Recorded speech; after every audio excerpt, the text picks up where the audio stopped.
They call him the Southern Moonlight Demon. Clevites is one of the top 4 demon lord. He freaking hates humans and sees them as nothing but bugs. But as fate would have it, during his crusade to wipe out the human race, a mere baby ends up softening his heart, and he takes the kid in as his own. Now he's forced to hide his real powers and blend in with humans, acting like some nobody. Right at the start of the story, a young girl accompanies her dad out to their farm. Once they're done, he tells her it's time to head back home. On their way, she takes a curious look around the house and notices a map of Edzi. Beyond the map, she sees there's nothing but darkness, just their continent completely surrounded by pitch black zones. It makes her wonder what lies beyond that darkness. With curiosity burning, she turns to her father, asking what's out there beyond their city. Something even he can't explain. Her father sees her curiosity, wishing he could offer an answer, but honestly, he doesn't know either. He explains that every human is born with this same drive, always wanting to know more. But every single time they've tried venturing into those dark areas, it's ended badly. He breaks it down for her, saying 4 mighty demons each control one of the 4 directions around Edzi: north, south, east, and west, and every expedition that's tried getting past them has been completely wiped out. The girl is stunned by this, trying to grasp how truly dangerous those zones must be, but it doesn't scare her away. Her father continues, saying that until those demons are defeated, they'll never find out what lies beyond the map. Still, he believes every challenge has its solution, mentioning the ancient treasures wielded by legendary heroes. Only heroes armed with special swords could ever face the demons. Without one of those heroes, there's simply no way they'll win this fight. This only ignites her determination even more. She dreams of becoming one of those heroes. She wants to fight. If she can just get hold of the Sword of Haydn, she's certain she can challenge the demons.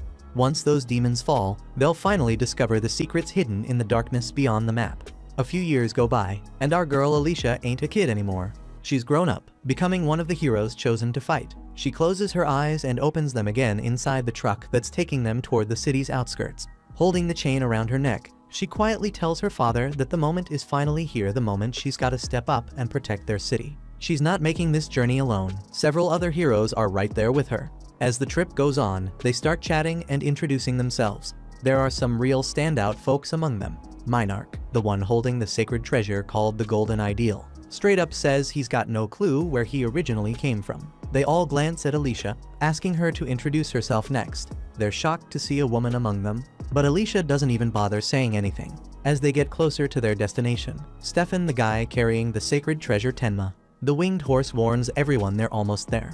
They whisper among themselves, noting how Stefan's supposed to be the strongest one here. Suddenly, the truck stops, and the driver tells them the carriage can't go any farther. They barely start getting off when demons suddenly attack, taking down a few heroes before they can even hit the ground. Stefan shouts at them to jump out and fight, organizing them quickly into groups. The archers and lancers immediately move into action, while Stefan tells the rest he'll pair up with Alicia to handle any demons still standing. Thing is, Alicia's got her own treasure, Iwatubane, the legendary stone swallow. She joins Stefan, charging straight into battle beside him. Alicia's strong and charismatic, but the most impressive thing about her is how aware she is of everything around her. On the mountain just ahead stands one of the demon lords, who starts speaking about the nature of chaos. He admits the world itself was born from chaos, and if that's true, then he himself must be born from it too. He might have a point. But as the battle rages on, the heroes jump over hills and mountains, fighting their way through till they finally reach the summit. Stefan's particularly fired up. Being known as the smartest among them, he thinks it's fair he should ask the demon lord his name. He declares to everyone that today's the day they'll prove their strength, showing the people who chose them that they picked the right heroes for this fight. As soon as they reach Mount Moon, the demon lord makes his entrance, and just looking at him sends a chill through the group. His presence alone is terrifying. This is Clevites, the Southern Moonlight Demon, and even without saying a word, he makes the whole mountain feel heavier. Stefan gets shoved back, and though fear floods his face, he admits what's in front of them is terrifying. But they were sent for this, and they can't back down now. They're not alone, they're heroes, and together they believe they can turn legend into reality. Stefan tries to move, but Clevites hits him from far away, slams him against the wall, and kills him in one blow. The others freeze in shock, not just because he died, but because Clevites never even moved. One of them steps up to lead and pushes the others to fight, while Alicia holds back for a second, reading the terrain. As the rest close in, Clevites kills them without leaving his place. That's when Alicia figures it out and yells that he's using his shadows, and if they want to live, they need to stay away from them. They don't know how to do that, but Alicia starts jumping and running through the mountain. The shadow moves toward her, and she becomes the first to notice the attack before it hits and actually responds. Clevetess's eyes shine with surprise.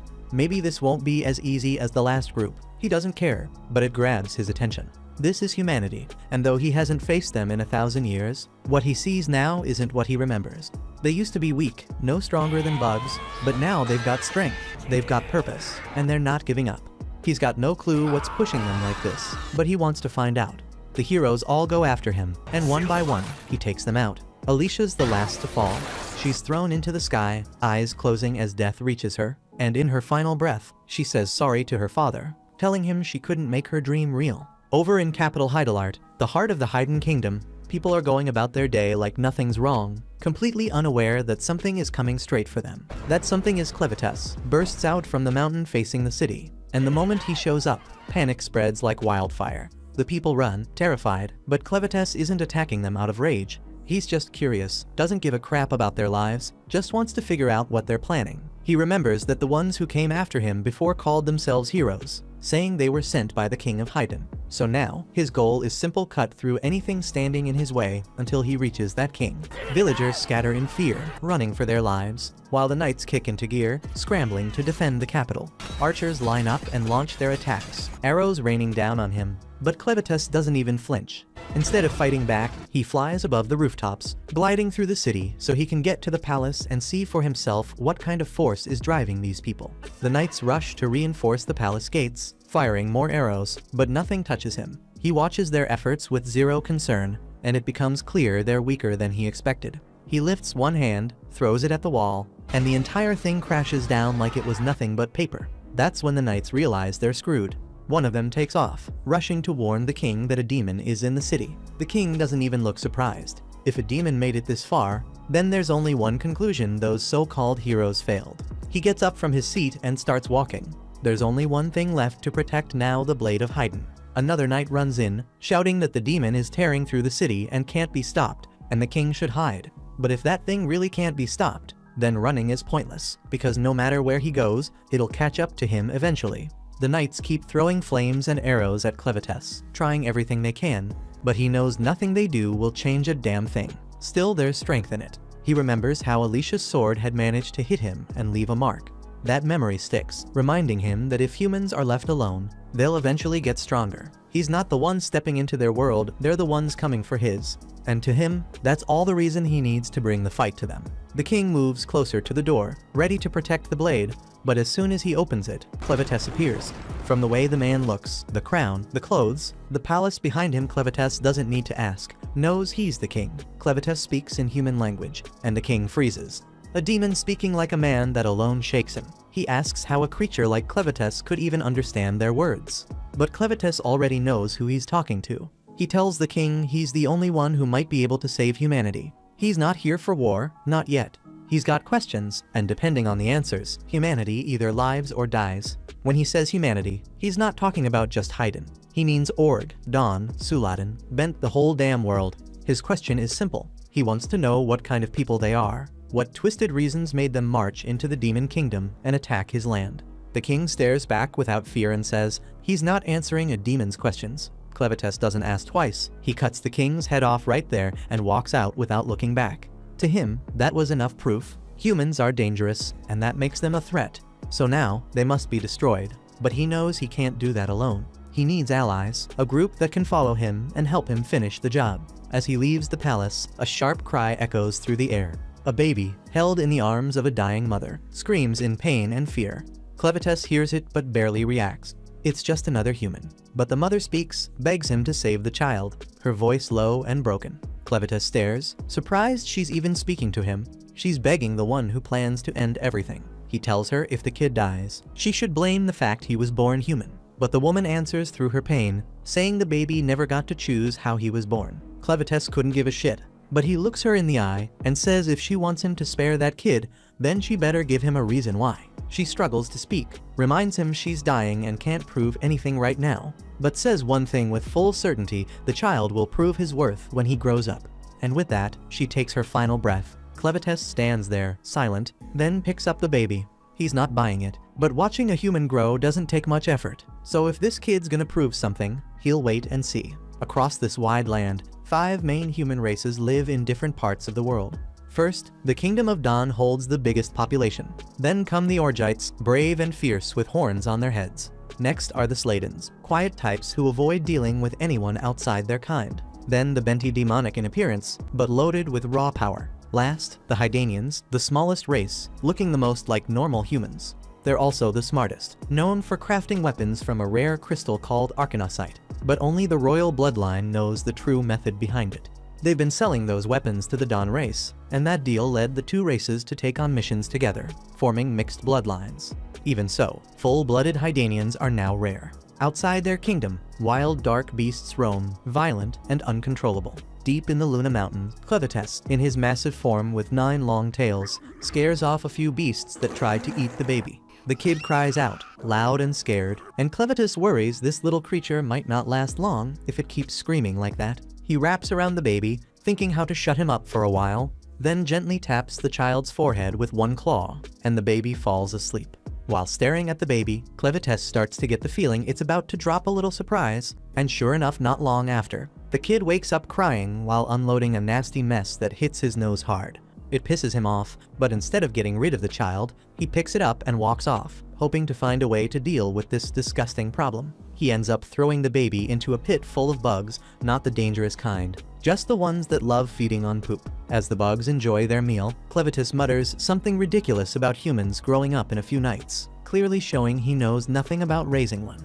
He glances down at the child and realizes he doesn't even know who it is, doesn't know its name, or why he even bothered turning back to pick it up in the first place. He blames his soft heart for that, but it's too late for regrets. He's not going to return it, not with the pride he holds as the Lord of Dark Beasts, and since he already made the decision to raise the kid, he'll see it through. Problem is, he has no idea how humans live or what they eat, and there's no way he can raise the baby alone. Looking over the fresh corpses nearby, he picks out one Alicia. She had led a failed assault against him, driven by the pain of losing her father to dark beasts, thinking she could win by charging into his territory with an army, but it all ended in disaster. Now, she's the one he chooses to bring back. With a wave of dark power, he revives her. The moment she wakes up, she tries to attack, but quickly notices her sword is gone and her comrades are nowhere in sight. Clevites tells her with full pride that she's alive only because he revived her, which means she's nothing more than a walking dead under his control. She freezes, staring at him in silence, stunned not just by the fact that she's the only one left, but by how fluently this demon speaks the human language. Meanwhile, Clevites orders her to reveal her fun bags, and the moment she hears that, Alicia instantly thinks he's trying to make some twisted move on her. She freezes up in fear, completely shocked that the Lord of Dark Beasts would dare make such advances.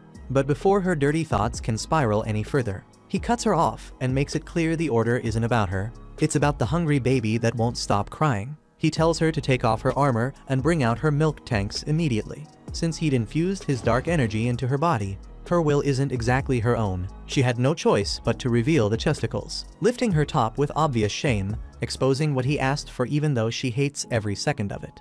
Clevites takes a good look, then suddenly realizes there's no milk. Looks like someone forgot to fill the tanks before the damn show. To clear the confusion, Alicia educates him on a basic fact that a woman needs to have given birth before she can produce any milk. The embarrassment of showing off empty tanks hits her hard, and she begs him to kill her and put her out of her misery. But he ignores her whining while the two argue back and forth over something that clearly isn't helping the baby. The child starts crying again, but instead of dealing with the issue, they keep bickering over how the kid even ended up in his hands in the first place. Fed up with the pointless chatter, Clevites snaps and demands she figure out how to feed the damn thing. She admits she doesn't know much about raising kids, but says the baby needs a woman who actually has milk. That leaves them with one problem: how the hell are they supposed to find one? She explains they'd need to hire someone, and for that, they need money. Of course, Clevites is broke, but since the cave they're in is full of arcanosite, they could probably turn some of it into cash. While he thinks about that option, Alicia considers making a move on him, but without a sword, she quickly drops the idea. Clevites agrees to the plan: find a woman with milk and feed the baby. But just as he's about to head out, Alicia stops him, pointing out the obvious that if he walks into town in his current form, people will panic before he even gets a chance to explain anything. She says she'll take the baby herself and go find someone who can help. But Clevites refuses the idea right away, not because it's wrong, but because he doesn't want the baby out of his sight. So he transforms into a human boy. The look is close enough, but the 9 tails keep wagging behind him like they've got their own plans. He ends up sliding the tails into a shadowy space beneath him, something no one should ever look at. But even then, the horn on his head stays out and he doesn't notice. Before they leave, he gives himself a name Clen and names the baby Luna. Only then does he bother to ask for her name, and she tells him. They head to a nearby river where Alicia starts bathing the child. Clen keeps interrupting, nitpicking every move she makes like an annoying mother-in-law, from how she scrubs to how she dries him, and even where to focus more. Then out of nowhere, the baby pees right on her face, and she holds back a scream while trying to finish the bath. Once she's done, Clen says the poop-eating bugs did a better job. They reach her old camp, but it's empty. Alicia says they stored the valuables somewhere else and leads him there. Clen tells her to go wash up too, says she smells like she's been hiding from soap since the damn dark ages. He tosses her the cloth used to wrap the baby, asking her to clean it. While washing it, she spots a crest stitched into the fabric. It's the royal mark of Hydanian blood. She freezes, realizing the baby is no ordinary kid. Back at the ruins of the castle, a soldier searches through the wreck, shocked by the level of damage left behind. He remembers the crown princess had plans to flee with her child before all this, and now he blames the king's madness for the fall of the kingdom, holding on to a small hope that someone made it out alive. On the other side, General Drell stands with a few of his men, staring down at what's left of the Hydanian kingdom. He tells one of them to go inform the emperor fast, warning that if they don't move in and take the land, another race will. The real reason he wants Hydan is clear. It's the Arcanosite secret, something only the Hydanian royals knew how to control. He heads out to gather his forces, leaving his second-in-command Maynard in charge of finding any survivors with royal blood and bringing them straight to him. Elsewhere, Alicia holds up the cloth with the Hydanian crest and confronts Clen, accusing him of stealing a baby tied to the royal family. Clen looks at her, confused and shocked, then says he was given the child by someone who looked exactly like the form he's taken. She doesn't believe a word he says, but he shuts her down and tells her he only killed the king because he was attacked first. Now he expects others will come after the child to unlock the Arcanosite power. Clen, clearly pleased by what he's discovered, says he'll raise the child as king and rule everything from the shadows. The way he calls the kid his servant makes Alicia freeze, fear creeping up her back as she starts to wonder if revealing the child's identity was a mistake. Clen tells her they need to find someone with milk fast and feed the baby before it loses its strength. While they move through the forest, Alicia tells herself there's no way the humans would accept someone with a freaking horn sticking out of his forehead, even if he was disguised as one of them. Alicia keeps thinking no one would accept Clen with that horn on his head, but she forgets Orgites have the same feature, which could help him pass, though she still believes humans would figure him out and ruin his plans before they even start. She also starts seeing how deep his obsession with Luna runs, and something about it shakes her up. If anything were to happen to the kid, she fears it might bring real disaster to humans, so she decides to make it her new duty to protect the child no matter what. While they're walking, a bunch of bandits jumps out and hits Clen straight in the head before Alicia even realizes who they are. He thinks they'll be easy to handle, but right after the first hit, he drops and starts bleeding hard. Alicia screams like a little girl and takes a hit to the back of her head that knocks her out cold. Even with Clevetess's power inside her, she's shocked at how weak she still feels.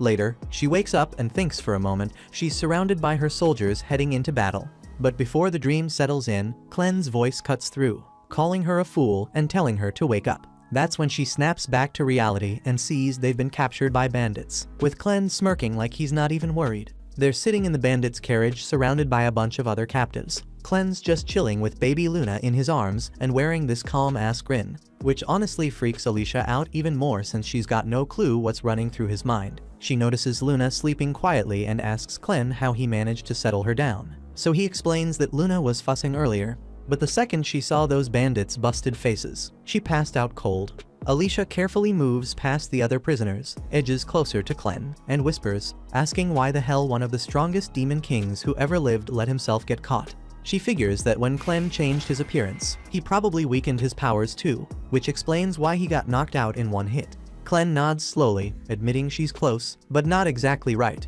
Changing his form made him as physically weak as a regular human, something he didn't realize until after he got sucker punched. Basically, his built-in defense is pathetic now, but if needed, he can still power up. But that still leaves Alicia wondering why Clen hasn't busted out of this mess already. Clen explains his thinking. Since he's stuck blending in as a human for a while, He plans to keep his true strength under wraps until Luna takes her rightful place as king. Plus, he's actually curious about humans, wants to see what makes them tick, like why these poor bastards around them got captured in the first place. That's why he's just sitting back and letting things play out. Realizing Clen's totally clueless, Alicia lays it out straight for his dumb ass, telling him they got captured by bandits who probably planned to sell them all off as slaves. She quickly adds that Clen shouldn't judge humans based on these scumbags, since bandits are the absolute worst kind. Not long after, they arrive at the bandits' hideout, where the captives are immediately split into two groups, men on one side, women and kids on the other. Suddenly, one guy tries to make a run for it, and Dagarn, one of the bandit bosses, just cracks a twisted grin, knowing the poor fool just signed his death warrant. Right on cue, another bandit chucks a dagger straight into the guy's back, dropping him instantly. With that idiot gone for good, Dagarn turns back to the terrified crowd, warning them not to pull anything stupid, unless they want to end up dead too. He then locks eyes on Alicia, orders her to come with him, and before she can even protest, he grabs her roughly and starts dragging her off to his room, determined to find out exactly what she's hiding. Clen's still standing there looking lost when a woman named Carm, who seems to run the women and babies side of this shady-ass operations, spots him just staring into space. Noticing he's got a newborn in his arms, Carm calls her servant Neru to take care of Luna. Neru's whole job around here is nursing babies they kidnap. The bandits' hideout is in an old quarry, and at the bottom there's this deep pool. Way down at the very bottom lies some legendary red blade, but getting to it isn't easy, because something crazy powerful is guarding it down there. Turns out I misread Dagarn's intentions, because he only dragged Alicia straight to Vroko, the guy currently running the Crow's bandit gang, while their real boss Zazak is away. Vroko apparently stole leadership from Zazak, and nobody dares say a damn thing because of his pet beast, Betty, who's strong enough to rip people to shreds. Alicia instantly recognizes Betty as a Western demon, shocked that a lowlife bandit like Vroko somehow managed to tame such a dangerous creature. Vroko casually talks to Betty, and she tells him she's bored and wants to play with a human male. Vroko shrugs and tells her she can choose whichever she wants from the two bandits who brought Alicia in. But before that happens, Vroko explains why Alicia's here. The bandits obviously got their hands on all those magic crystals Alicia collected from Clen's base. Vroko already figured out they came straight from Mount Moon, home to Clevitas. Based on that evidence, and the fact Alicia didn't even flinch when she saw Betty, he knows for sure she's one of the 13 heroes from Haydn who were sent to kill Clevitas. Vroko guesses Alicia was on her way back to Haydn carrying that big bag of crystals, so he casually drops the bombshell the royal capital already got wiped off the map by Clevitas. But for the Crows, that's not exactly bad news. Vroko smiles, showing off a red-colored blade, the monohydrite sword, something only Haydn royalty knows how to forge. Of course, Vroko's sword is just a worthless fake. His gang has been selling these rip-offs to idiots who can't tell real from fake for years. Now that the royal family's been permanently logged out of this world, the prices of monohydrite swords have gone through the roof. Sure, it's a solid money-making scheme, but Vroko's got his greedy eyes set on something even better. The purest hydrite swords ever made. The ones personally forged by the kings of Haydn and handed straight to the heroes. Vroko's convinced the rest of the heroes got wiped out by Clevitas, and Alicia only survived by ditching her team. He pushes Alicia to reveal where her weapon is, along with the gear from the other 12 fallen heroes. Alicia keeps her mouth shut, so Vroko commands Dagarn and Satch to take her to Clevitas's place and hunt for the treasures themselves.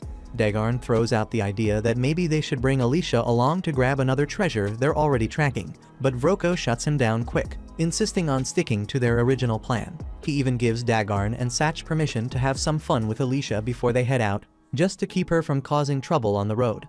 At the same time, Clen's stuck waiting tables at the Bandits Inn, run by Karma. He watches quietly while bandits constantly hit on Karma, silently disgusted at how terrible these guys really are.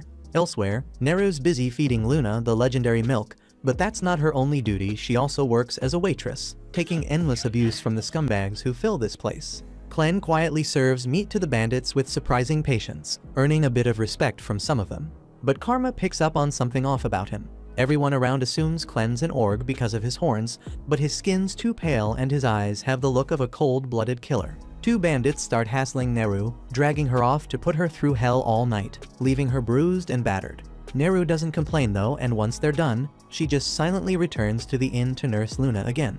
Shortly after, the two bastards who abused Neru suddenly get weak and dizzy, and moments later they're completely wiped from existence. Turns out Clen quietly stepped in, dealing swift justice for Neru. Neru comes back to feed Luna again, finding the baby gently resting in Clen's arms. She's got no clue what he did to those two guys and honestly doesn't care. Her only thought is feeding the baby, so she picks Luna up carefully and takes him out to a nearby shed to nurse him. Clen follows quietly behind, sitting down next to her and gently asking Neru to share a bit about herself. He wonders if she's officially part of the crows and exactly what kind of work they're into. Neru hesitates slightly, but Clen softly encourages her to keep talking, letting her know he's just genuinely curious about her story, nothing more. She says this place is all she's ever known, and being one of the crows is the only thing that's ever defined her. Never had a dad around, and her mom was the only one she ever had. Even then, she never saw her face, only her back. But even as a kid, she figured out her mom was a slave. She'd sneak peeks at night, saw the men coming in, doing whatever they wanted. Then, when she turned 12, her mom just vanished. No one said anything, and she never found out if her mom died or ran off. That same night while she was eating, a group of men came up and started beating her. After that, life turned to hell. That's when it hit her mom had been shielding her all along. Once she was gone, they treated her like an animal, beat her daily, and left her to survive however she could, until Karma showed up. Sis Karma told her straight if she kept the men happy, they'd back off and leave her alone. So she tried following Karma's example, tried to figure it out. But she was nothing like Karma, didn't even know how to do what Karma did. Still, things got a little easier. At least now she had something to keep her busy. She could work, and since her body wouldn't stop making milk, she could feed the kids too. That was enough for her. Clen finds it odd, asks how she has breast milk if she never had a child. That's when she tells him she was pregnant once, but lost the baby. The baby had been moving inside her, giving her something to hold on to. Then all of a sudden, it was gone. Stillborn. The midwives told her flat out the kid was dead, and in that moment, she felt herself slipping away, like the world had turned to ice. She figured she was gonna die too, and honestly, she was okay with that. She didn't have a reason to keep going. If dying meant seeing her baby again, that sounded good enough. But then something warm pulled her back. She opened her eyes and saw a 6-month-old baby clinging to her, trying to nurse. Just seeing him fight to live, needing her like that, it snapped her out of it. She picked him up, held him, fed him, and for the first time in forever, she felt like she mattered. Her body kept working overtime like it never got the memo she was done having kids. She kept feeding that baby till he got strong. Then more kids came through the crows brought in by that same gang, and she nursed them too. Word got out about her top-tier milk, because babies kept showing up like she was running an underground dairy. Watching them survive because of her made her feel like she finally had a purpose. She admits she tried to have her own again, twice even, but both times ended in pain. Clen eventually cuts her off, says that's enough. Then he asks if she'd come with him as Luna's wet nurse. Says he's not forcing her, but there's really no reason not to. Luna clearly likes her, so it'd work out either way. Luna pats her chest like she wants Neru to stay, so Clen gives her the choice one more time: either come with him as Luna's wet nurse, or stick around and let those scumbags do whatever the hell they want with her. Neru knows it's a generous offer, but says it'd be foolish to take it, especially since she thinks he's a slave too. She tells him she wishes she could say yes, but she can't. As far as she knows, he's still chained up same as her. Plus, she's got other kids who need her milk to stay alive. So she hands him Luna and quietly walks away. At the same time, the gang drags Alicia to a raggedy old bridge and tells her to walk. She steps onto it and stops halfway, staring down. They think she's planning to jump and mock her, saying there's no way she'll survive. But she ain't trying to escape, she's looking at the river below. She sees gems glowing under the water, and she already knows what that means. Before she can say it, they beat her to it, telling her this is where the hero Cordwar died. She knows the story. One of the captives speaks up, saying he'll dive in and grab what they're after if they promise to free him and his wife. His wife pleads with them to honor that deal. But the second he jumps in, monsters rise from the depths and tear him apart. Alicia knew they were lying. That river is a damn nightmare, filled with creatures that came into the world 300 years ago when a flood opened the gates to a place called Arvensis. Back then, they at least had solid ground to fight on. Cordwar, the strongest hero of his age, tried to hold the line, but he couldn't. His sword, the Stream Splitter, is still buried somewhere in that river.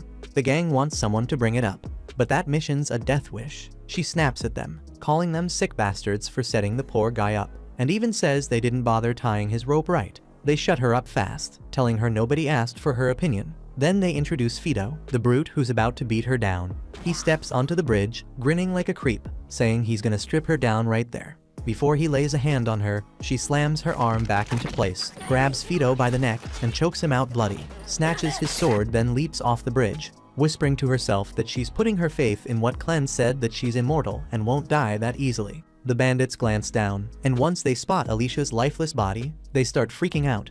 She was supposed to be the one guiding them to the 13 lost regalia weapons, and now she looks dead. At the bottom of the cave, Alicia slowly comes back to consciousness, and it's all thanks to that curse of immortality Clevetess dumped on her. The thing is, the curse keeps her alive, but it doesn't heal Jack. Right now, she's paralyzed from the neck down with no clue what the hell to do. Every bone in her body feels shattered, and she's lost more blood than she even knew she had. Climbing out of this pit on her own ain't happening. But if those bastards come down and realize she's still breathing, things will get worse. So she starts fighting to move even a little until the blood floating from her body starts swirling. And that's when Clevetess shows up. Alicia's shocked to see him looking all tiny, but he says that's because he's showing up through the blood magic inside her. That cursed blood is what's keeping her undead body running. If it all bleeds out, she's done for good. Still, he says that as long as she stays useful, he'll refill every drop she lost. And once that's done, her body should bounce back from the damage. She's relieved hearing that, but then notices something. Clevetess hasn't lifted a finger to start healing her.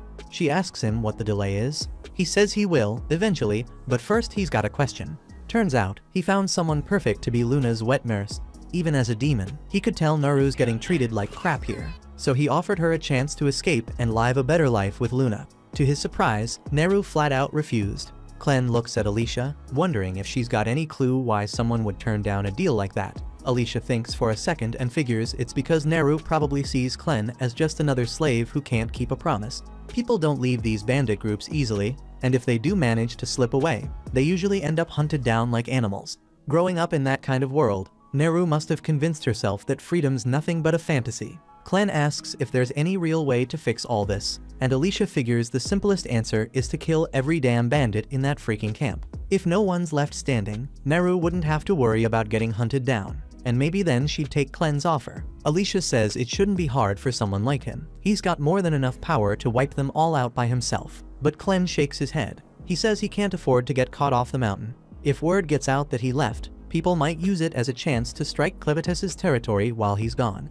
That's why he wants Alicia to handle it instead. Heroes slaying bandits. Sounds like a normal day on the road. Alicia tries to push back, but he cuts her off and tells her to stop complaining, then hits her with a wave of blood magic that starts rebuilding her body. A few bandits finally make it down into the mine, hoping to find Alicia's corpse.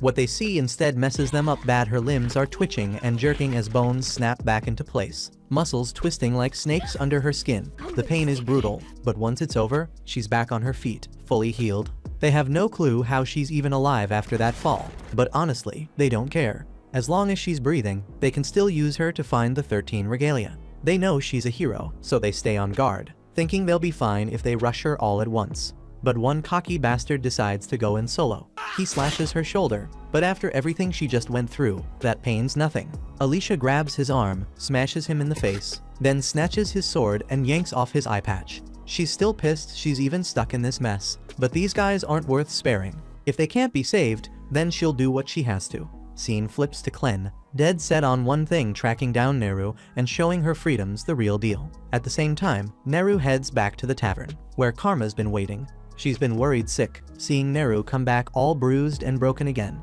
It hurts her, but there's nothing she can do to fight back against the bandits. Naru's thankful for how much Karma cares, but work's not gonna stop itself. Karma sighs and tells her to start clearing the dirty dishes. Karma notices Naru's walking around with a weirdly bright mood for someone who just got beat to hell, so she asks if something good happened. Naru says it's not exactly good, but it kinda made her happy anyway. Then she hits Karma with a random question: what's the outside like? Karma blinks for a second, totally caught off guard. Naru never asks stuff like this. She asks why she wants to know, and Naru says she was born in this hellhole, so she's never even seen what life outside's like. But Karma was brought in, so she's gotta know a thing or two.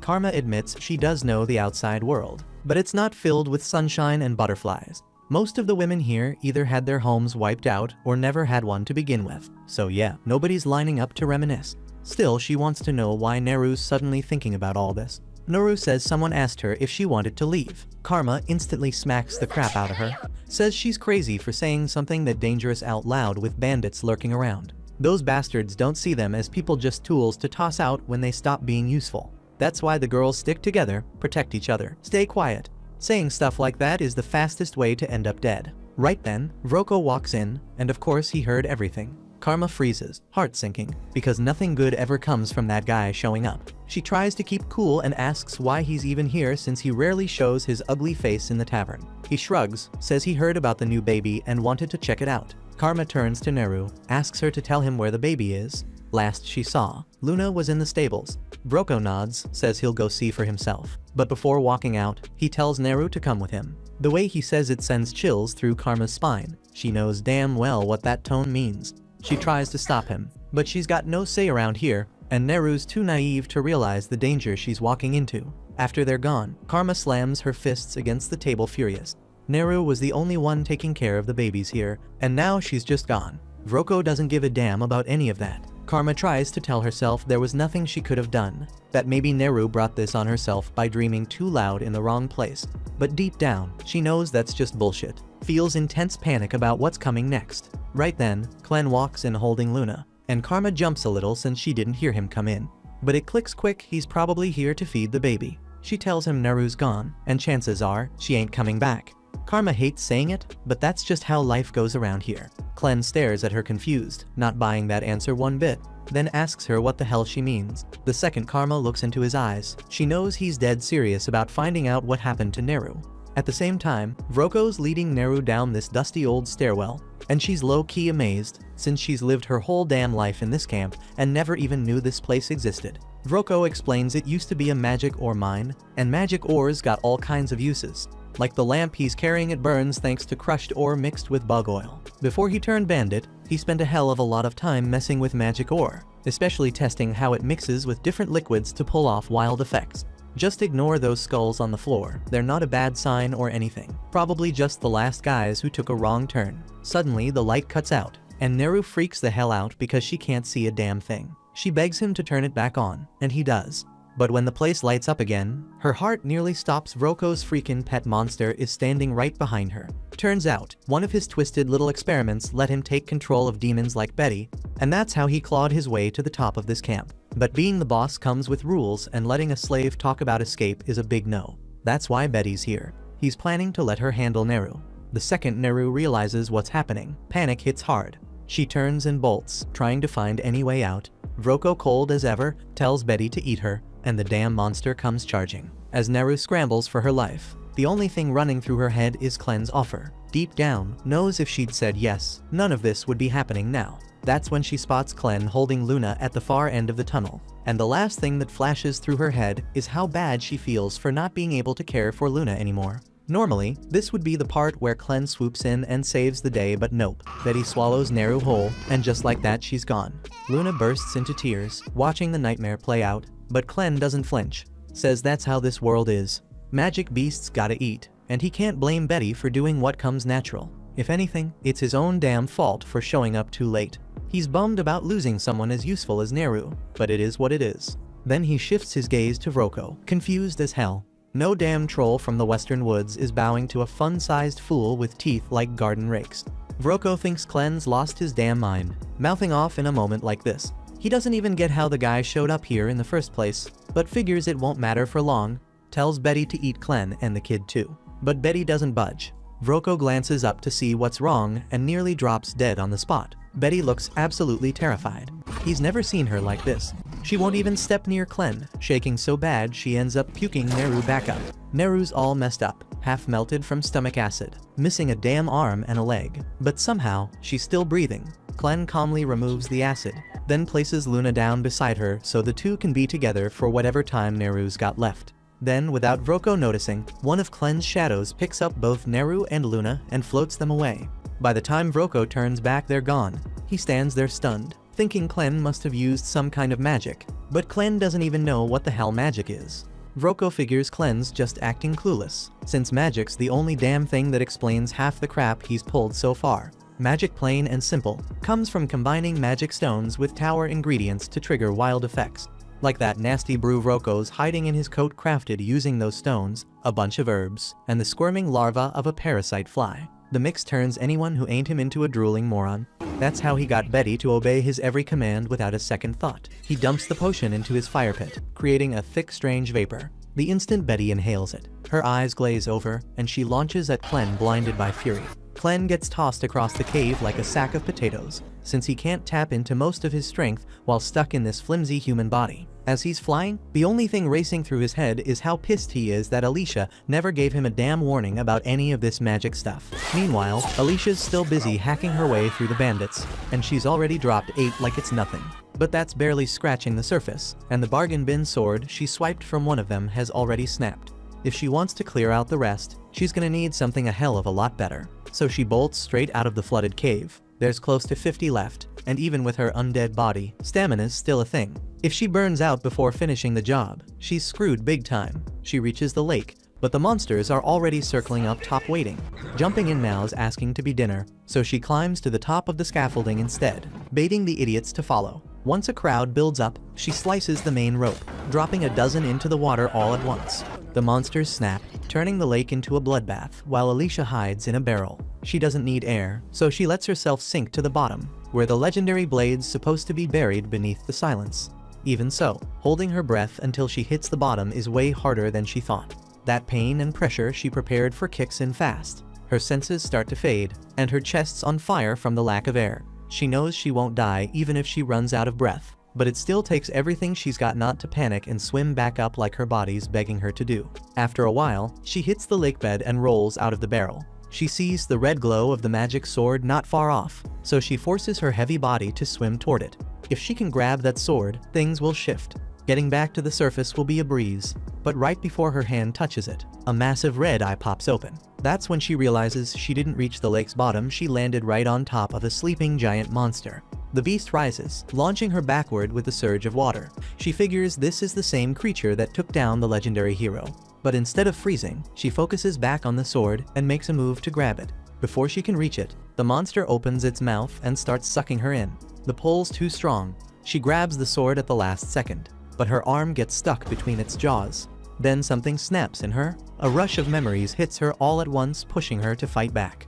With a loud yell, she forces her strength out and smashes the monster's jaw wide open. She pulls herself free, locking eyes with the beast. With the sword in hand, she unlocks its magic and shoots forward through the water. The giant freak follows her, and she still can't wrap her head around how anything that huge could even exist. Must be one of the ancient ones, those ancient dark beasts that have been lurking for thousands of years. Usually, they stay hidden in remote corners of the world, but looks like the Arkanosite mine humans dug nearby woke this one up. As that runs through her mind, she nears the surface. But there's a new problem. The smaller monsters above have spotted her, knows she won't last unless she gets some air. Using the sword, she cuts through the water fast, slices a monster clean through, then bursts out of the lake gasping. The bandits can't believe their eyes when they see Alicia still breathing. But she's barely got a second to catch her breath before that massive monster rises up behind her. The second it shows up, those bandits completely lose it, and then all hell breaks loose as the thing starts swinging its tentacles everywhere, tearing through everything in sight with brutal force. Alicia does her best to stay out of reach, but her attacks aren't doing much, barely scratching its skin. She figures it out real quick, no single hero's taking down an ancient one. Luckily, that beast goes wild on the bandits, tearing them apart and chomping through the mess. The leftovers end up as snacks for the smaller fish monsters. Alicia figures that's good enough. Her mission's over. Then she hears Clen's voice, even though he's nowhere in sight. Turns out they're using telepathy. Clen tells her he can't see much, but with all the blood around, he assumes she pulled it off. She snaps at him, pissed that he sat back while she nearly died out there. Clen brushes it off, says he's got problems of his own right now. She can't wrap her head around what kind of crap a demon lord could be dealing with. Clen explains he's stuck facing a technique he's never seen before, and his human body's weaker than expected. He blames her for hiding the whole magic thing from him, says once she's back, she's getting punished properly. Still, he already crushed that brainwashed troll, and is now farming aura while he waits. Somewhere else, Vroko's running like hell. Convinced Clen must be some kind of genius mage after one-shotting his pet troll, he ends up stumbling on Neru's corpse, with little Luna crying beside her. One look at that girl gives him a twisted idea. Maybe there's still a way out of this mess. Back with Alicia, she rushes toward Clen after getting his call, and the first thing she notices is the weird smoke hanging in the air. Clen spots the sword she's wrapped up in cloth, and she immediately makes it clear she's not parting with it. Says she nearly got eaten trying to get that damn thing. Clen's not even that interested in the sword, but what's got him on edge is the crimson smoke. He says it doesn't seem to mess with regular humans or animals, but for him, it's screwing with everything. His sense of smell shot, ears ringing, and the whole area feels off. He says he could blow it all away by shifting into his true form. But with Luna somewhere out there, he's not taking that risk. Alicia freaks out the moment she hears Luna ain't with Clem. But he tells her not to lose it, she shouldn't be far. Then he asks her straight up about magic, and she explains only certain folks can use it by tapping into the hidden power inside Arcanasite. She admits she can't use it herself, even though she knows the basics. Clem looks at her and calls her useless. That pisses her off, and she starts throwing curses his way. But he ignores her and decides to look for Luna and Neru. He figures there's a good chance they're already dead. That thought sends a cold jolt through Alicia's spine, and she asks him what he'll do if Luna's actually gone. He tells her flat out he'd lose all interest in humans. Alicia knows that it'd be a freaking disaster. She makes up her mind to find Luna before it's too late for humanity's damn sake. Soon she finds a blood trail and asks Clem if Neru was bleeding. He confirms it, and Alicia guesses either Neru's crawling or someone's dragging her. Either way, she can't have gotten far, so they need to move now. Turns out Neru's still hanging on, clutching Vroko with everything she's got to keep Luna safe, even while bleeding out. He yells at her, kicks her, tells her to let go, but she won't quit. He wants her dead so he can run with Luna. Earlier, when he tried to take him, Luna screamed so loud it shattered Vroko's magic lantern. That's when he realized the kid's got some serious magical talent, and being a pure-blooded Haydn, there's a good chance he's royal. Vroko decides to cut Neru's wrist to get her off him, but that's when Alicia shows up, yelling at him to stop. Vroko jumps back, shocked to see her alive. He demands to know what happened to his guys, and Clem answers with zero emotion they turned into dinner for the beasts. That shakes Vroko hard, but he still pulls it together enough to threaten them. Says if they come any closer, he'll slice off Luna's fingers. Clem dares him to go ahead, he can heal it all anyway. But Alicia shuts that down, tells him healing don't fix what a kid feels. Then she tells Clem to let her handle this, and turns to Vroko, showing him the magic weapon from the legendary hero. Vroko's eyes damn near pop out. Before he can react, Alicia tosses the sword straight into the wall behind him, tells him to go fetch it. Says he'll need both hands to pull it out. But if he leaves the kid, she'll let him walk away with it. Vroko laughs, says no true hero would ever give up a magic weapon for a freaking baby. But now he's convinced Luna's got royal blood, and that changes everything. He tells Alicia she better cough up the location of the 13 weapons she and her crew are hiding if she wants the baby back. Clem, without hesitation, tells her to spill it, says they're just weapons. Alicia tells him the weapons are buried at the bottom of the valley under the Luna Mountains, but if he wants them, he better go get them himself. Vroko laughs cocky as hell, says he's more than capable, knows plenty of magic. Then he releases some black powder into the air and taps Luna lightly, making the kid cry, which activates his powers on instinct. Luna's magic boosts the powder, triggering Vroko's invisibility spell and making him vanish completely. He starts walking off, thinking he's untouchable, but Alicia suddenly appears in front of him and slices him clean in half. He's stunned, can't figure out how she found him. She tells him it didn't matter how quiet or invisible he got, she followed the sound of Luna crying. Meanwhile, Clem picks up Luna and brushes off the black powder. Alicia leaves Vroko's body invisible, then looks at Luna and realizes he's only alive because Neru protected him so fiercely. She turns to Clem and asks if he can save her. He says he can't, he's limited to one zombie puppet at a time, and Neru's lost too much. There's not enough left to regenerate, not without getting pieces from somewhere else, adds it'd just be easier to let her die. That sets Alicia off, yells at him for thinking about letting the woman who saved his kid die like that. Says if she were a mom, she'd trust someone like Neru with her child without a second thought. Clem stares at her, then finally agrees to save Neru, but says he'll need all the mana he poured into Alicia's body. That means she's gotta die. Alicia doesn't even flinch. Says she's fine dying if it's for someone else. Says that's what being a hero means. Clem nods once and ends her life immediately. Not long after, Neru opens her eyes, shocked she's still breathing. But even more surprising, her body's been completely rebuilt. Clem didn't just save her, he restructured everything. She looks at him and asks if he brought her back, and he tells her yes, but it's the hero she should be thanking. Says it took a while to fix her up, and by the time he was done, Alicia's body had already started rotting.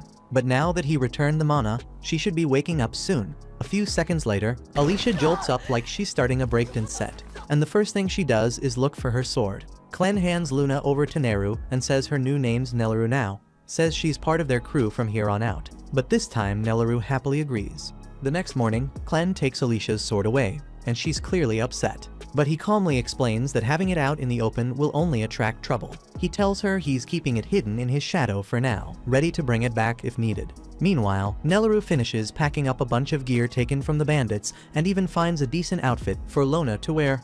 Alicia watches her moving all that luggage and asks if it's not too heavy. Surprised she's handling it on her own, but Nelleru says it actually feels pretty light.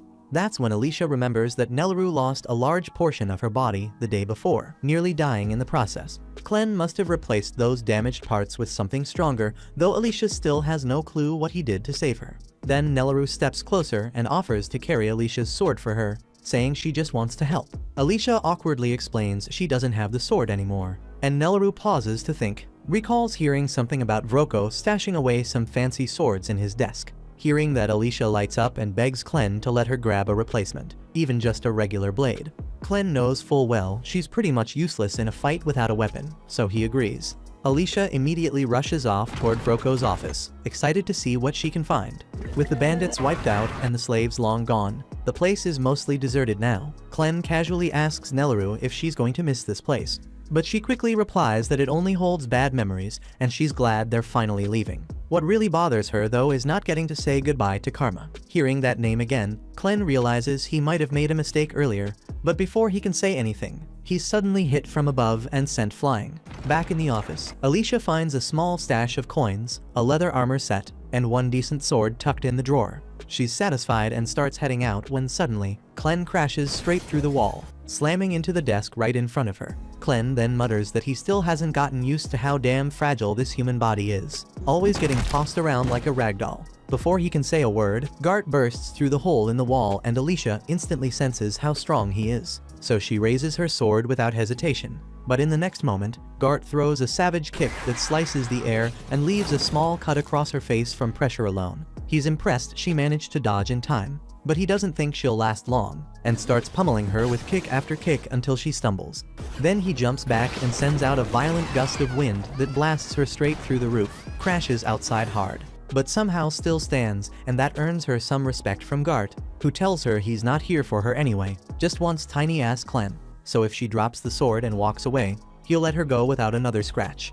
Alicia doesn't believe a single word coming out of his mouth, thinks he's just another bandit trying to survive. She wishes she had the stream splitter in her hands right now, but since that's not an option, she decides to use one of the techniques she picked up from Haydn. She clears her head and tunes everything out until the only thing she can focus on is taking this guy down. Suddenly her steps become sharper, her rhythm tighter, and the sudden shift in her movement catches Gart by surprise. Just as she's about to land a solid strike, Clem suddenly shouts at her to stop. Her body freezes before the blade hits, but the fury in her eyes hasn't cooled off, so Clem rushes in and snaps her out of it before she does something reckless. Once she's calm again, Clem explains this whole thing is one big misunderstanding, and there's no reason for them to be fighting at all. If he hadn't stepped in, she would have gotten her shit kicked in by Gart before her sword even touched him. Gart, being reasonable enough, asks what the hell Clem means by that, because from where he's standing, Nelleru smells exactly like a Western troll. He was told there was a troll being controlled in this camp, and after checking the caverns under the base, he found a dead one with body parts missing like someone had been slicing pieces off on purpose. So from his angle, it looks like Clem's the leader who killed that troll for fun. But the truth is way more complicated than that. Then Clem tells Nelleru to take Luna and wait by the front gate since he needs to talk to Gart alone. Once they're out of sight, he leans in and tells Alicia something wild. Gart's not who he says he is. Actually, he's a dark beast hiding behind some serious illusion magic. Alicia's jaw practically hits the floor. Had no clue there were others out there like Clevites who could pass for human so naturally. But Clem explains it's all just a trick. From what he knows, there's only one creature strong enough to pull off illusion magic that advanced, and that's the dark beast of the west named Zafir. Clem doesn't get along with Zafir though, and he's not exactly eager to run into him. Meanwhile, Gart is stunned that Clem figured all this out so quickly, so he presses him asking who he really is. Clem's not about to spill the truth, so he lies, claiming he serves under Lord Clevites, another dark beast. Gart buys it, drops the illusion, and reveals his real form, a giant bird monster loyal to Zafir. Now that he's shown his true face, he asks Clem to do the same. Clem responds by unleashing one of his shadow tails, enough to prove he's not bluffing. That's all Gart needs to call a truce. But Alicia's head is spinning, there's way too much to process. If there are more dark beasts out there walking and talking like humans, then what the hell were the heroes even fighting for back when they went after Clevites? Clem catches that look on her face and tells her to chill out. There aren't that many beasts who can pull off a full human disguise. Outside of Zafthir, nobody else even bothers, since most of them don't care enough to get mixed up with humans. From there, Gart wants to know why Clen's got a human tagging along. But Clen plays it off, saying Alicia's his servant now, bound to follow whatever he tells her, using her as a guide while he figures out the human world. Same thing goes for Nelaru and Luna, they're part of the plan. But he's not about to hand over any more details. Gart shrugs it off, but lays down one warning. If Clen steps in his way, he'll have no choice but to kill him. Clen just smirks and says he's welcome to try, but taking him down won't be easy. Now that Clen answered one of Gart's questions, he says it's only fair he gets to ask one too. Before that, Gart mentions Zafthir might be planning to wipe out all of humanity, and that just doesn't sit right with him. From what he remembers, Zafthir always seemed fascinated by humans. The Orgites in the West even worship her like some god, so why the hell would she suddenly decide to erase them all? Gart agrees to explain. 3 days back, he found out that some dark beasts in the West had lost their kids. That alone didn't seem too unusual, but what got him thinking was a strange vial someone left behind at one of the scenes. It made him suspect humans might be involved. He took it straight to Zafthir, told her what happened, along with 9 other similar cases he'd uncovered. She believed him, though it caught her off guard since she'd always treated humans with kindness. Still, she didn't waste time, told him to look into it. And if humans really were behind the kidnappings in the forest, then she'd wipe them out without a second thought. Clen pauses, thinking back to something he heard during the interrogation with Karma. She told him that every child born in their camp gets sold off to some mysterious group of men because of their talent. That's what Rocco had planned for Luna too. Putting the pieces together, Clen suspects there's a link between the missing Dark Beast children and those human kids being sold. Since talent was part of the deal, he figures magic must be playing a role here. Then Alicia hears that, and her whole vibe changes. Clen picks up on it and asks if she knows anything. She says magic isn't exactly her specialty, but the idea of kidnapping children for magical talent sounds like something the wizards would be behind. These wizards changed the entire landscape of war in the human kingdoms over the last few years. Battles now depend almost completely on how strong each side's wizards are, since one of them can take out dozens, sometimes hundreds with a single spell. Sure, they can still be killed by other wizards, so it's not like they're untouchable, but they're still a serious threat on the battlefield. The first person who brought wizards into war was General Drell, better known as the Dragon Slayer. He's also the one who killed Alicia's father when she was a kid. She's carried that grudge ever since. Hearing all this hits Clen different, and he ends up asking why she went after Clevitas instead of the one who actually took her father's life, since Clevitas never actually did anything to the humans before they attacked. But Alicia says it wasn't about what she wanted. Her father's last wish was for her to move forward through Clevitas's territory. So that's what she did, no matter how she felt inside. At the same time, somewhere deep in the human kingdom, General Drell's army is making its move toward the south with 50,000 men behind him. His goal is to capture the ruins of Haydn and claim them for himself. What's left of the Haydn army is scrambling to stop him, but they've only got around 6,000 soldiers and barely any wizards, so they're in no position to hold their ground. Mikkel wonders if reinforcements are on the way, but with how things are looking, it'll take at least 3 days before anyone shows up, which means they're on their own for now. Even so, Commander Rhodey is not ready to give up. Tells Mikkel they might have a shot if they can make it to the fortress at Highgate and shut the gates behind them. That way, even with the odds stacked, they could still stand their ground against Drell's forces. The problem is, that plan depends on the soldiers already stationed there playing along. Rhodey had sent them a letter explaining the whole situation, but since he hasn't gotten any kind of reply, he figures things must be just as messy inside that fortress. Neither Rhodey nor Mikkel knows for sure whether the rumors about Clevitas wiping out Haydn are true, but if Bolate sent Drell out to take it, then odds are the kingdom has already fallen. If he had to bet, Rhodey thinks Drell's after the Forge of Haydn, since it's impossible to craft real magic weapons without it. Mikkel agrees that letting the Bolates get their hands on it would be a nightmare, but says there's more at stake than just weapons. That forge isn't just ancient, it's one of the oldest magical relics in existence. If the magic-hungry Bolates manage to unlock its secrets, no one knows how far their power might go. With something like that, they could take the whole continent for themselves. And that's exactly why Rhodey says they've got to be stopped no matter the cost. Back on Drell's side, he's having a private talk with his strongest wizard, Maynard. Maynard reports that he confirmed Haydn's been destroyed by Clevitas and the royal family's been wiped out. Everyone except one, the 6-month-old crown prince. He's the last of the bloodline, but no one knows where he is now, so Maynard can't say if he's alive or gone. That said, he also heard from a group of bandits recently. They found a baby, and the description sounds a lot like the prince, so Maynard figures it's worth digging into, and Drell gives him full authority to do whatever it takes to find that child and bring him back. At the same time, Clem and the crew reach a small town, so Nelleru brews him a cup of coffee while they wait for Alicia to pull in some info. Clem has never even heard of coffee, so he asks what it is, but Nelleru isn't sure either. It's just a pricey drink, one Vroko sometimes had her make. So she grabbed a pouch of beans on the way out thinking Clem might enjoy it, and he decides to give the strange bean drink a fair shot, waits for it to cool, then takes a sip and is surprised by how good it tastes. Nelleru is relieved he enjoys it, yet there is something on her mind she wants to clear up, and brings up that strange man who attacked Clem back at the camp, says he vanished and that felt wrong. Clem breaks down the whole wizards and magic thing to Alicia, and once Gart hears it, he says he's heading out to report back to his master, so they will not be seeing him for a while. Clem adds that even if they cross paths again, he will not strike at them, since he no longer thinks they are suspicious. Right after, Alicia runs up the hill with bad news gathered from the villagers, says the situation in Haydn is a total mess. Bolate broke past the border and pushed an invasion deep inside, so Haydn is fighting back. But with the king dead and the capital ruined, there is no chance they can win, the streets filling with fear. Even the country of Eslan tried to slow Bolate's advance, yet it barely changed anything in the end.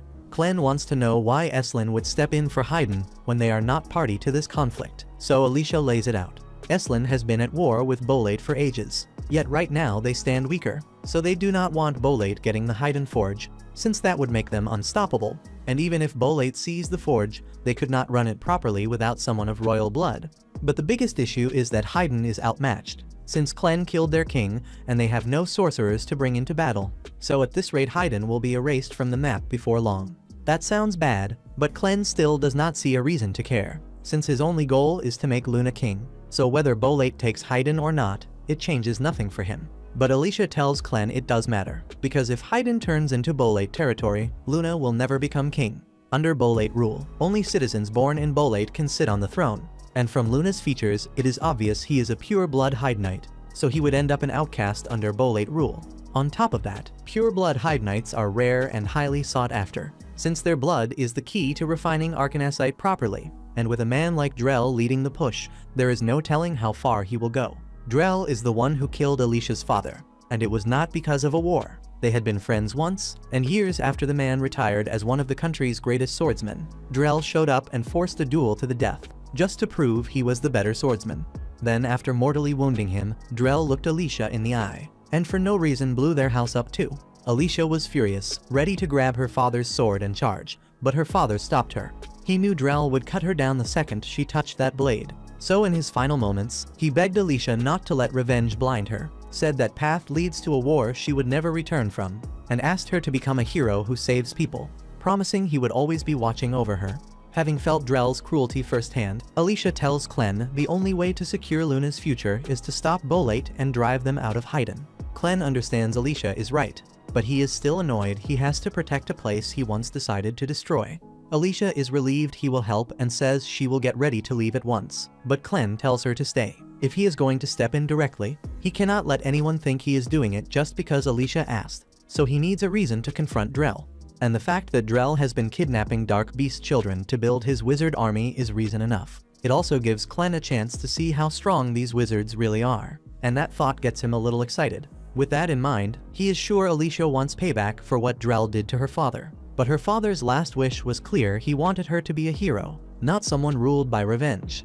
Alicia's still carrying that promise she made, but after all that's gone down, she can't bring herself to call what's left of her a hero, feeling more like an empty shell stuck serving him. Clem doesn't fight her on it, just asks what being a hero really means to her. She might not believe she's one, but he's dead sure Nelleru does, since the girl's whole life got better because of what Alicia's done. That hits home, so she agrees to stay put. Then Clem shifts into his other form and tears off through the forest straight toward the Bolate army. Now the Bolate army has already broken through the second fortress on the road to Haydn, so Rhodey starts to worry hard. If nobody stops them soon, they'll hit Hydrat before long. He races along the cliff with Mikkel and says there's a shallow river ahead, so if they're going to stop that push, or at least slow it, this is their best shot right now. Meanwhile, Alicia guides Nelleru and Luna into the city, and as they walk down the street they hear the hard thuds and ragged yelps of someone getting the shit beaten out of them. Alicia stiffens at first, then realizes it's one of the bandits who somehow lived through her attacks, so she's not interested in stepping in. People here know exactly what those bandits did, so once they recognize who he is there's no chance they let him walk away now. Nelleru still trembles a little since that creep used to torment her all the time, but Alicia tells her there's no way he'd recognize her after how much she's changed. At that point the bandit does recognize Alicia, so the second he spots her he tries to flip the crowd by yelling that she's the hero who released the giant sea beast in the mine shaft. People turn to see who he's talking about, yet by then Alicia has already slipped away, and even if they had seen her it wouldn't change the fact he's a bandit who got caught. In the end, the townspeople hang every bandit they find inside the walls, but they're rattled by everything swirling lately. First came Clevetess's attack, then the Bolate army, and now an ancient octopus monster, leaving them worried the next nightmare could be radioactive wasps or glacial worms. But still, no matter what shows up next, they swear they'll protect their town from any threat. At the same time, Alicia and Nelleru search for a place to stay, but the whole town is on high alert, so every step feels watched and every doorway tense. Without wasting time they keep moving. Before they head into the inn, Alicia asks Nelleru not to refer to her as a hero, since she wants to keep her identity tucked away for a while. As soon as Alicia pushes the front door open, two big men posted on either side jump in and accuse her of being one of the bandits. Alicia freezes for a moment, unsure how to handle it without turning the hall into a scene. When the men's mother steps in and tells them to stop bothering the guests, Phil tries to justify it, says Alicia looks suspicious because she wears an eye patch and carries a sword. Yet with everything that has been going on lately, walking around armed is reasonable. But it is not common to see someone traveling with a Haydnian baby. So Kari asks Alicia for an explanation. Alicia tells her that she and Nelleru serve as guards for a very important person, and right now their job is to protect this baby at all costs. That sounds convincing enough to Kari, and while she is sure there is more to the story, she does not intend to pry into a paying customer's business. She asks what they need, so Alicia says she would like a room for two, preferably with a bed comfortable enough for a baby. Kari tells her the rate is 2 silver coins a night, so Alicia pays for 2 nights on the spot, and Kari assigns them the first room on the left. At that point the path is clear. Then she orders her sons to help carry the luggage upstairs. Pete steps behind Nelleru and offers to take the bags. Nelleru says she is fine handling them herself, but Pete insists, so she passes the load over, and he immediately regrets the offer because the bags are far heavier than he expected. Pete and Phil finally haul everything up to the room, and Alicia seems satisfied with it. So Kari heads back down and says Alicia can find her downstairs if she needs anything. Once Kari is gone, Nelleru suggests getting Luna into bed so he can rest. Neither of them realizes that one of Maynard's insects has spotted Luna, and now that it knows exactly where the Haydnite Prince is, Maynard sends his entire insect army after him before long. A little while later, Alicia looks out the window and wonders whether Clem has made it to the battlefield yet. But then Nelleru calls her over and points out Luna's first baby tooth. Minutes later, Kari knocks on the door to tell Alicia and Nelleru their food is ready. Then she notices Luna still asleep, so she tells Alicia to come fetch it and take it back up to the room. Alicia follows her downstairs, and Kari points at the platters set at the end of the table, so Alicia heads over to grab them without wasting time. On the way, she catches the bar crowd murmuring that this whole mess is on the heroes, their voices low and heated. If they had not gone out and challenged one of the Beast Lords, then Clevetess would not have leveled Haydn, and the Bolates would not have started this war in the first place. Public opinion of heroes is rock bottom now, and folks feel they have every right to be angry, since the so-called heroes only made life harder in the end, and that sentiment spreads from table to table. Alicia turns to go back upstairs, then a dark beast presence brushes past her senses, and right after that something smashes through the downstairs window with a thud that shakes the room. It lands by Pete, and he assumes it is a harmless ball, so he reaches down to pick it up. But Alicia shouts that he should not touch it, but it's too late. The look on Pete's face freezes for a split second before the object swells in an instant, slamming him into the ceiling and revealing a giant centipede. Maynard then steps into the inn at that point and explains this is no ordinary insect. It came out of the dark beast forest, so it stands on par with some of the tougher dark beasts out there. One man does not even wait for Maynard to finish, since he came here to relax, not wrestle a centipede monster, so he jumps through the window to run. Normally that would be an excellent survival plan, but Maynard already stationed several hundred bug monsters outside, and the man gets eaten anyway. Maynard set the field so that nobody leaves town until he is done with his mission, and he wants no confusion about that. And to make sure everyone understands, he introduces himself as the highest mage serving General Drell's army. The room tightens with worry because nobody expected Drell's army to strike their village in this way, but Maynard says he is not here to seize the place. His mission is simple, to confirm whether the Hyde Knight baby here carries royal blood or not, and that purpose alone brought him. Alicia feels the floor drop inside her, and if Maynard already knows about Luna, she needs to get him far away fast without delay. But before she can act, a sharp panicked scream cuts down from the room above Nelleru's voice. That's when it clicks. Maynard has already sent a subordinate up there. Meanwhile, in the room right now, a telekinesis wizard named Naya Chiffinlitz has Nelleru pinned against the wall with the bed frame, not letting up for a second. Nelleru cannot figure how Naya slipped in through a second-floor window, so Naya spells it out. She flew up with her axe because her power pulls and pushes anything made of iron, so she gripped the handle and hurled it upward. Then the force yanked her along for the ride. She does not really get the science behind it, yet there is a massive dark beast turtle with an iron shell, and any metal weapon swung at it ends up stuck there for good. Now that she has laid out how the ability works, she says she has to get back on task. So she pulls a pill from her bag and walks over to Luna. Nelleru asks what she is doing, so Naya says she is giving Luna medicine that evaluates his magic potential. And if the baby can use magic, his eyes change color and he stays fine, otherwise he coughs blood and dies. A rough 50-50. Because that means Luna could die. Nelleru yells and pleads for her to stop, and then Alicia hears the screams and sprints for the room. But before she reaches the door, Maynard orders his centipede, and it slams her into the wall. He is not sure who Alicia is, yet he will not let her wreck the plan, so he decides she has to die. At the same time inside the room, Nelleru keeps fighting to free herself so she can reach Luna. But Naya says it is pointless, because the force she can drive through those bed frames is enough to stop the Hulk in his tracks. So with 2 frames in play, Nelleru would need more strength than 2 pregnant bulls to break out. And there's no way her tiny arms could pull that off. Then, to Naya's shock, those small arms actually start prying the frames apart, and with one clean shove Nelleru knocks Naya out cold. Maynard hears a heavy crash from inside and wonders what went down. Then he tries sending the centipede to check, but something is pinning it. Now Alicia, who survived the hit, has its antenna tied in a knot, so the beast is completely disoriented and cannot move right, so she boots it to the floor and runs for the room to check on Nelleru and Luna. And Maynard is impressed because no ordinary person handles a magic beast like that, and now that he gets a proper look, he realizes who Alicia is.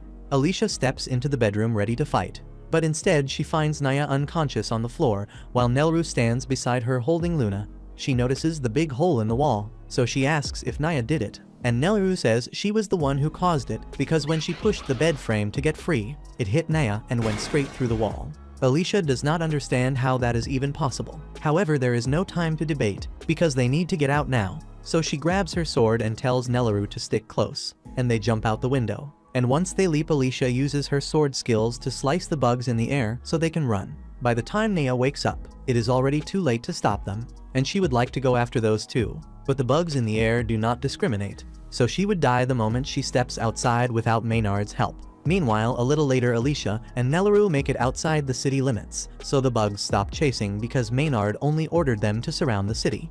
If they are lucky, they might make it through the forest before dawn, but things are never that simple, and they run into a second wall of insects in the forest. There are many more here, so Alicia will not be able to cut her way through them like before. Nelleru asks what they are supposed to do, and Alicia is not exactly sure, so for now they need to find somewhere to hide. Back at the inn, Naya goes downstairs and tells Maynard that the women got away, and Maynard asks if she at least managed to test the baby's magic aptitude, since that was the point. She says she never got the chance because Nelleru knocked her out with a bed frame. Maynard realizes they seriously underestimated those two, but even so, this situation allows him to confirm a few details.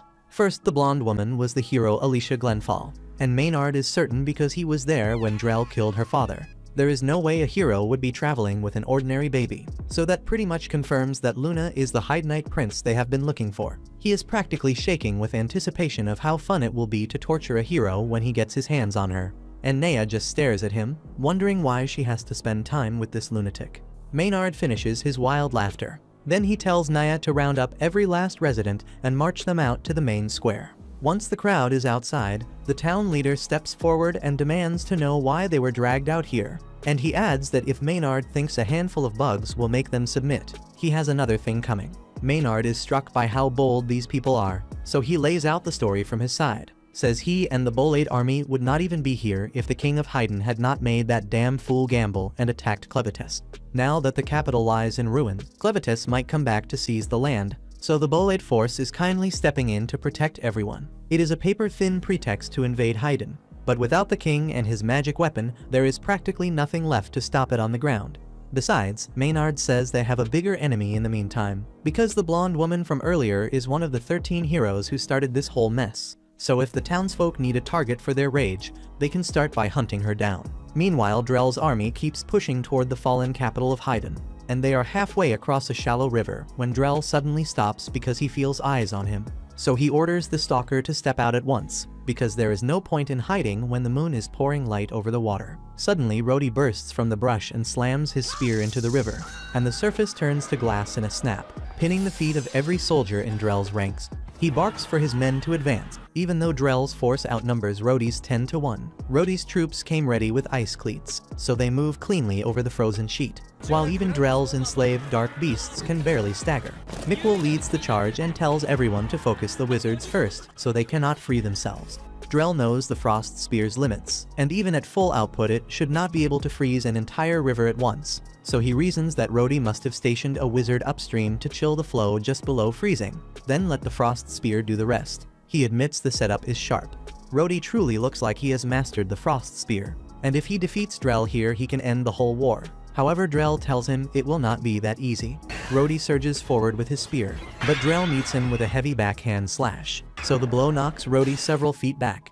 Even so, Rhodey steadies up and snaps an ice spell through the spear. However, Drell reacts in time and darts off his line, so the path he abandoned freezes solid behind him. Then they close again and trade strikes, and Drell is once more impressed by how much force Rhodey can pull from a regalia, because the weapon grants power. Yet it still takes real strength to draw out its full potential like this. However, he does not believe that is enough to break the world's shackles. So he pours in more power, lifts his blade, and a dragon's claw forms in midair at his call. Rhodey is stunned because regalia are not meant to manifest physical things, but the claw is real, and it sends him flying across the river.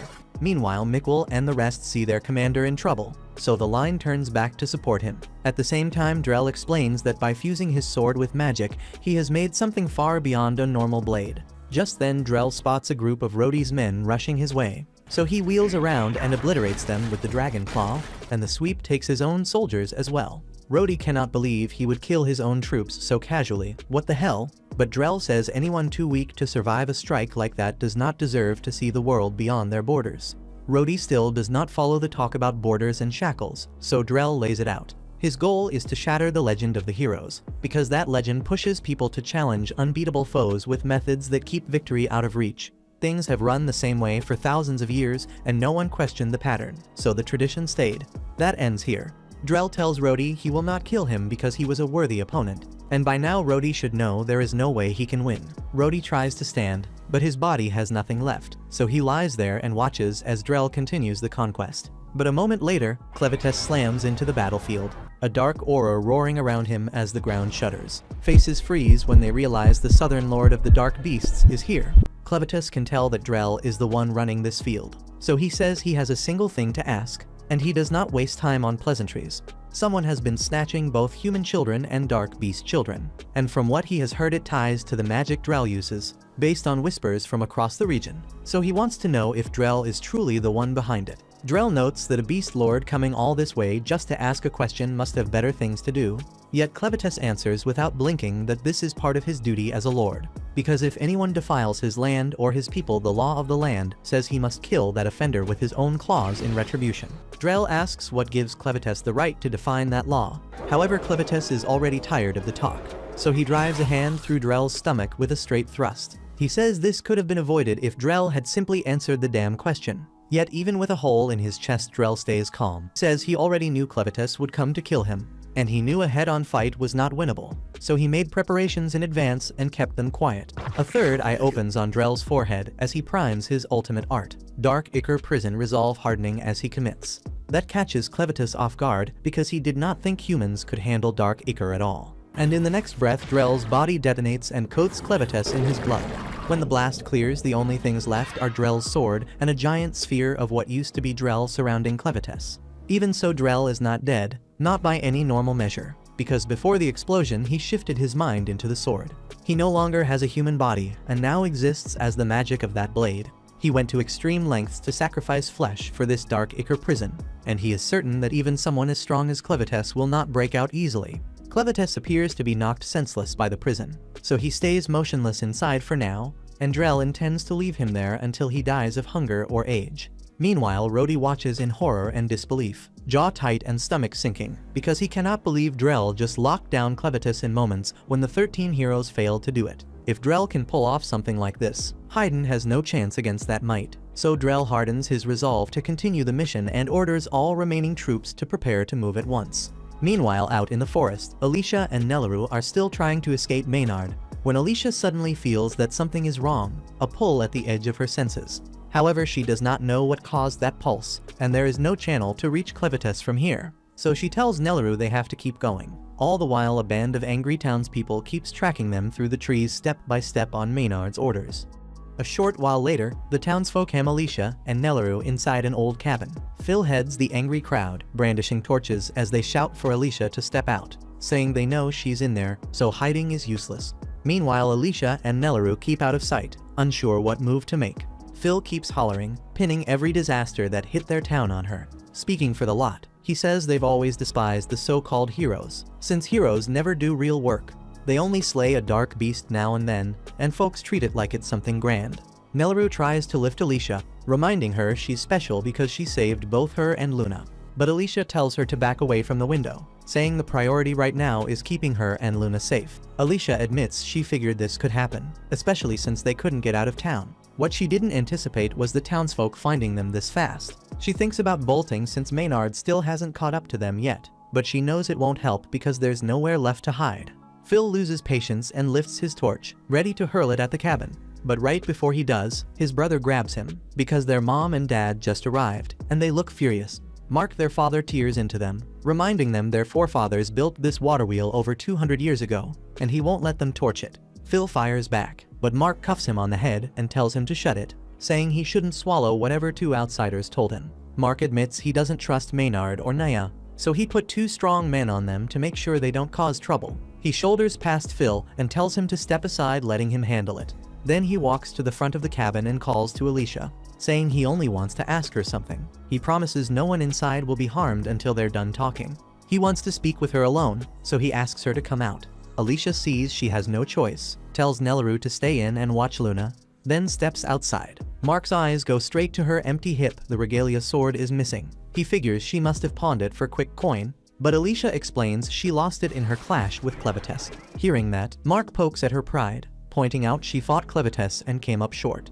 Alicia lets out a breath and owns it, saying Clevites wiped them out completely. She adds that she'd understand if everyone hated her for failing this hard, and as she starts to apologize, Mark cuts in, says that isn't the issue. If she had sold her regalia and run, he would have killed her without hesitation, since she stood her ground and lost. He has no complaint. Phil and the others are stunned by their father's call. Alicia, for her part, is left speechless when it hits her that they don't hate her after all. Mark then explains that before the king died, he sent her away as part of tradition. With a steady look, he asks whether keeping that tradition makes sense anymore, considering the heavy price everyone has paid. When the next king is chosen, the question on the table is whether the citizens should back him or not.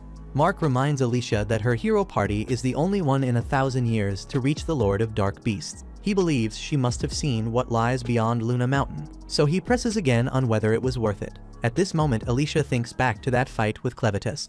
After her limbs were severed and she was hurled into the sky, she caught a glimpse toward the world's edge for a heartbeat. There was no edge at all. The horizon kept running forever. To answer Mark, she sets her face and states firmly that it was absolutely worth it. She admits she isn't sure she has the right to say that after failing, yet she explains there are truths people never learn while their world stays small. Some things only come when you have the courage to take a leap. Says she learned that from Clyn, who was arrogant and treated her like a dish rag.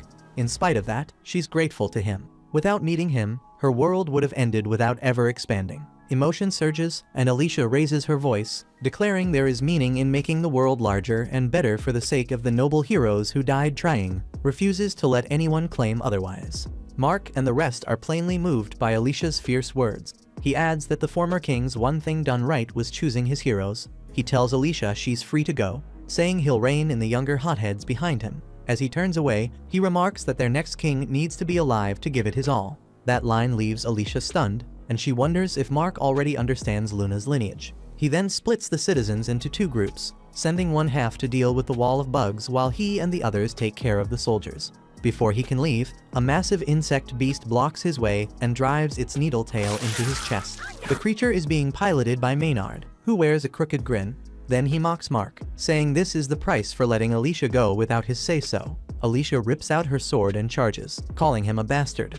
But Maynard only smirks, telling her she shouldn't be surprised Mark had it coming for wrecking his game. She demands what game he's talking about, and Maynard answers that it's the game where he watches Alicia get killed by the people of Haydn. That line ticks her off, so she unleashes Rising Dragon and hews the giant bug down in a single stroke. Maynard springs clear with the same smug face, asking why she didn't at least give him a warning first. Right after, Alicia shouts to the townspeople, urging them to get inside fast because the swarm is on its way. Just as she says, a cloud of insects comes rushing in. Even so, everyone including the wounded Mark manages to reach safety in time. As the door swings shut, Nelleru peeks through the window and sees Alicia still outside. Pouring everything she has into holding the bugs off alone, she puts down the first wave, and Maynard can't help but be impressed. Still, he says, this is exactly what he expects from a hero like her, standing alone and fighting no matter the odds. But the only issue is how long she can keep going. Right then, Alicia crumples to the ground in pain, and at that moment, Maynard says offhand that he forgot to bring something up. The bugs were venomous from the start. If the big ones steal your focus, the little ones slip in and dose you before you even realize. He adds he couldn't control every insect in the area, from the bees overhead to the ants underfoot. Worst of all is a special spider breed whose venom can wreck human blood itself. Alicia suddenly feels something crawling along the back of her neck, and before she can smack it, the spider sinks its fangs into her. Maynard explains the toxin is potent enough to liquefy smaller creatures from the inside out. While Alicia fights for breath, he lays out why he hates heroes so much. In an ironic twist, he admits he used to idolize them. But when he was a kid, the so-called heroes never showed up when he truly needed them. When he lost everything, the neighbor next door helped more than any hero ever did. That's when he decided heroes are just people hiding behind sugar-coated titles. In his eyes, they can't protect anyone. The only ones who can protect anything, he sneers, are himself and General Drell. After that, Maynard unleashes another wave of bugs at Alicia. As she cuts them down, she realizes this is only getting worse, since his poison even works against dark ichor. Pushing through, she glances down and sees Clevitas calmly perched on her chest. He says little only reminds her to finish things here because a bigger job still waits. Alicia slips him into her dress fast so Maynard won't notice. Meanwhile, inside the cabin, some of the bugs start slipping through, and the citizens do their best to kill them before they cause any damage. Kari tells her sons to patch the gaps in the walls so no more get in. She reminds everyone that protecting Luna is the top priority, since he represents Haydn's future. So all they can do now is hope Alicia holds the swarm back outside, while they defend Luna within. Everyone agrees they've got what they need, and they start boarding the cabin with wooden planks. At the same time, Alicia holds her ground while Maynard keeps droning on full of himself. Without warning, a massive scorpion bursts from underground and whips its lethal stinger at her, slamming Alicia and sending her crashing into a nearby river. As she struggles in the water, Clevitas slips out of her chest and asks if the poison is what's slowing her down. Alicia admits she's sluggish not only because of the toxin, but also because her wounds refuse to heal. Clevitas explains that Maynard's poison affects dark ichor. It isn't strong enough to erase it completely, yet it blocks her recovery until the venom fades, which means she's temporarily lost her immortality. Meanwhile, up on the bank, Maynard stands steady and smug, mocking Alicia as she stays in the river, convinced she's too scared to show herself. Meanwhile, back inside the cabin, the townspeople finish their work, plugging the last gaps in the walls, when a sickening sound comes from above. With a wet thud, a huge larva drops from the ceiling, disgusting everyone inside by its presence alone. One of the citizens peeks out the window and spots even more gigantic larvae swarming across the area. They chew straight through the cabin walls, and it isn't just the cabin. Countless larvae are already devouring the entire forest around them. Back in town, citizens begin to hear loud crashes echoing from the direction Maynard went. Worried, they turn to Naya and demand to know why she didn't go with him. Naya answers plainly that she didn't go because she didn't want to die. She says she won't get in Maynard's way, since once he gets serious, he never stops until nothing is left. After all, he's the master of all insects and the strongest wizard in the Bolade army. At the same time, deeper in the forest, Maynard keeps taunting Alicia while she remains in the river. He explains that the giant larvae surrounding him are special creatures that hatch only once every century. When they emerge, they devour everything in sight. This species is unique to a single island in the east. Every 100 years, these larvae strip the forest bare, leaving it completely barren. But the creatures are clever. They never consume the seeds. Instead, they stay dormant in their eggs until those seeds have grown into a new thriving forest. With a smug grin, Maynard tapped the magic crystal set in his chest and bragged that his sorcery could speed up that natural cycle. With power like that, he figured the building sheltering the citizens wouldn't last even a single minute.